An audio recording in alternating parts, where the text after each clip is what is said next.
நன்மைகளை செய்து அதை நாங்கள் மறந்துவிட வேண்டும். நன்மைகள் செய்யும் போது மறைவான முறையில் நன்மைகளை செய்ய வேண்டும்.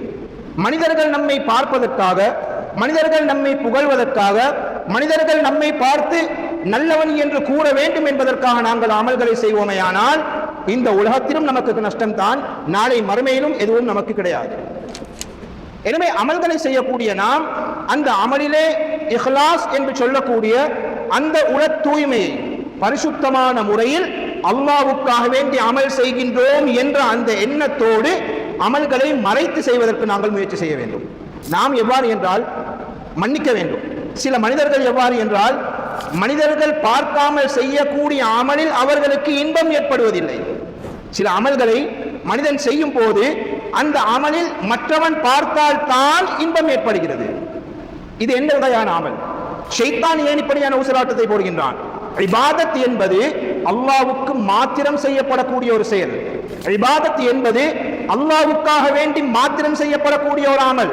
இந்த அமலில் அல்லாஹ்வை தவிர இன்னொருவரை நாங்கள் இணைப்போமேயானால் இதுதான் ரியா என்று சொல்லக்கூடிய முகஸ்துதி, பாசாங்குத்தனம்.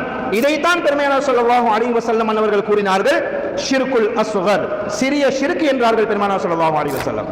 முகஸ்துதி என்பது, பாசாங்குத்தனம் என்பது எந்த மனிதனுடைய அமலிலும் இருக்கக்கூடாது. அவ்வாறு அந்த அமலில் இருக்குமே ஆனால் உலகத்தில் நாம் கஷ்டப்பட்ட அமல்களை செய்து அனைவரும் உறங்கக்கூடிய நேரத்தில் நாம் விழித்து நாம் வுது செய்து நாம் அல்லாஹ்வை இபாதத் செய்து இவ்வளவு கஷ்டப்பட்ட அமலையும் செய்து நாளைய கியாமத்துடைய நாளிலே அந்த அமல்கள் நம்முடைய முகங்களிலே தூக்கி எறியப்படுமே ஆனால் நம்மை போன்ற நஷ்டவாளிகள் யாருமே கிடையாது. அமல்கள் செய்கின்றோம், இல்லை என்று கூறவில்லை. அந்த அமலை நாங்கள் இஹ்லாஸோடு உள தூய்மையோடு இன்று மக்கள் பார்க்கும் போது செய்யக்கூடிய அமலில் தான் நமக்கு இன்பம் ஏற்படுகிறது. நம்முடைய நஃப்ஸை நாங்கள் நிந்திக்க வேண்டும். நம்முடைய நஃப்ஸுக்குள்ளே இருக்கக்கூடிய அந்த ஷைத்தானை நாங்கள் என்ன செய்ய வேண்டும்? ஆட்டி படைக்க வேண்டும். நம்முடைய நஃப்ஸிடம் நாங்கள் கேள்வி கேட்க வேண்டும். அமல் செய்யக்கூடிய நாம் ஏன் அந்த அமலை வீணடிக்க வேண்டும்? கஷ்டப்படக்கூடிய நாம் அதற்குரிய பிரதிபலனை பெறாமல் ஏன் நாங்கள் கியாமத்திலே நஷ்டவாளியாக ஆக வேண்டும்?